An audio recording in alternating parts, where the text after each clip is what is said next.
व्यावृण्वाना कुवलयधल प्रक्रिया वैरमुद्राम् व्याकुर्वाणा मनसि जमहा राजसाम्राज्यलक्ष्मीम् काञ्चीलीला विहृतिरसिके काङ्क्षितं न क्रियासुः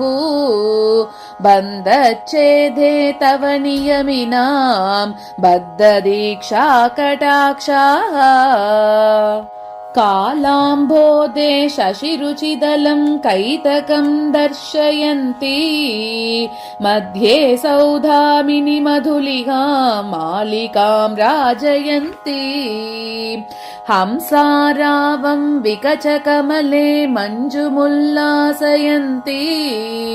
कम्पातीरे विलसति न वा कापि कारुण्यलक्ष्मीः चित्रं चित्रं निज मृदुदया भत्सयन् पल्लवाली पुंसां कामान् भुवि च नियतं पूरयन् पुण्यबाजाम् जातः शैलान्नतु जलनिधे स्वैरसञ्चारशीलः काञ्चीभूषा कलयतु शिवं कोऽपि चिन्तामणिर्मे ताम्राम्भोजं जलधनिकटे तत्र बन्धूकपुष्पम् तस्मिन् मल्लीकुसमसुषमां तत्र वीणानिनादम् व्यावृण्वाना सुकृतलहरे कापि काञ्चीनगर्याम् ऐशानी सा कलयति तराम् ऐन्द्रजालं विलासम्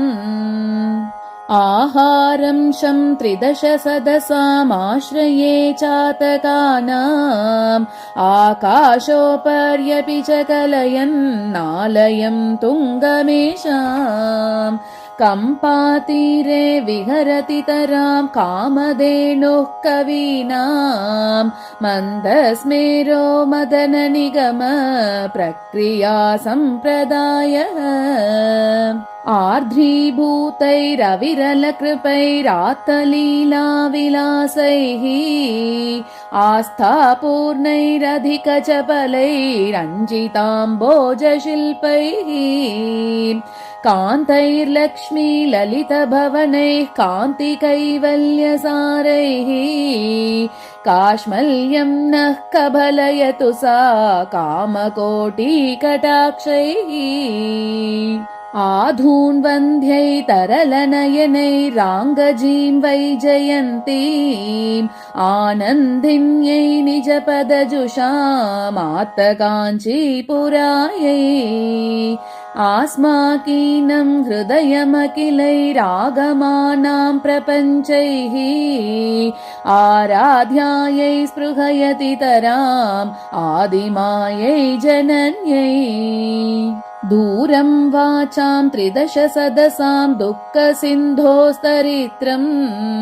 मोहक्ष्वेलक्षितिरुहवनी क्रूरधारासिपत्रम् कम्पातीरप्रणयिकविभेर्वर्णितोऽत्यच्चरित्रम्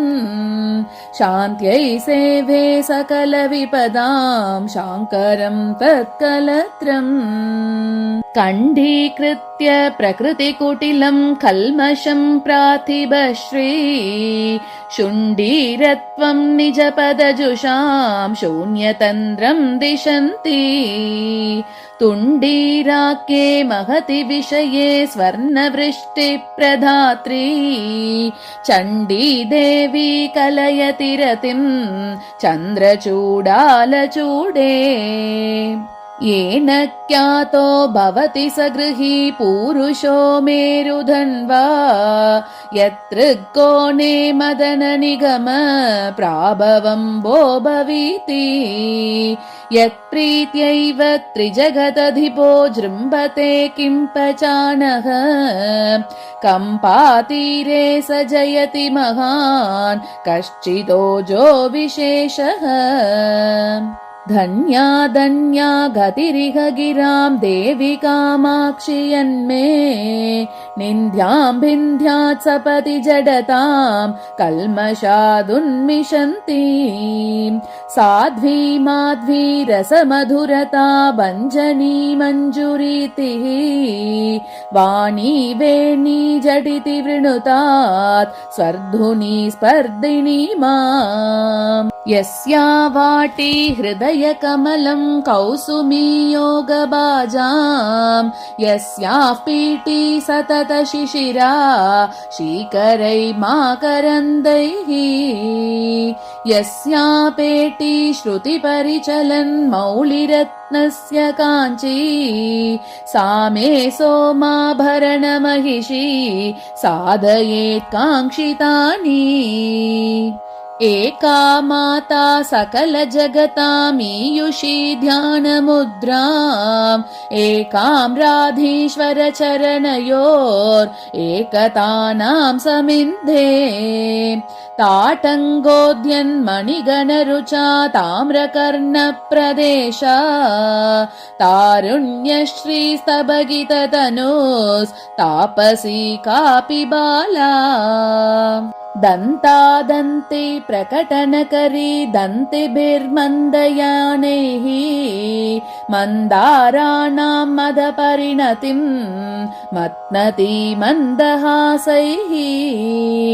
अङ्कुराभ्यां मनसि जतरो रङ्गितोराकुचाभ्याम् अन्तः काञ्ची स्फुरति जगताम् आदिमा कापि माता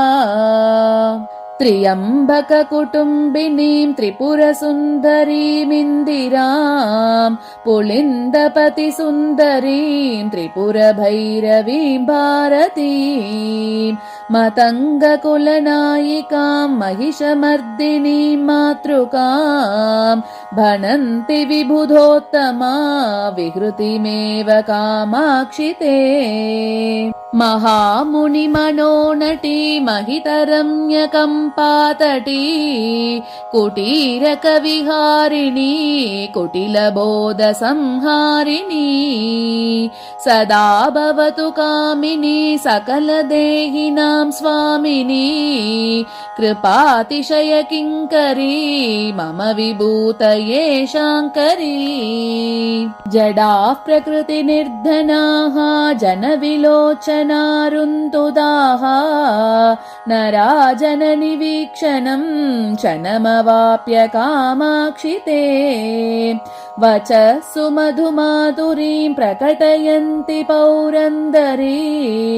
विभूदिषु विडम्बनां वपुषि मान्मतीं प्रक्रियाम् घनस्तनतटस्फुट स्फुरितकञ्चुली चञ्चली कृत त्रिपुरशासना सुजनशीलितोपासना दृशो सरणिमश्नुते मम कदानु काञ्चीपुरे परापरमयोगिनां मनसि चित्कला पुष्कला कवीन्द्रहृदये चरी परिगृहीत काञ्चीपुरी निरूढकरुणाजरी निखिललोकरक्षाकरी मनः पततवीयसी मदनशासन प्रेयसी महागुणगरीयसी मम दृशोऽस्तु नेतीयसी धनेन नरमामहे कलजनान्न सेवामहे न चापलमयामहे भवभयान्न दूयामहे स्थिरां तनुमहेतरां मनसि किञ्च काञ्चीरत स्मरान्तककुटुम्बिनी चरणपल्लवोपासना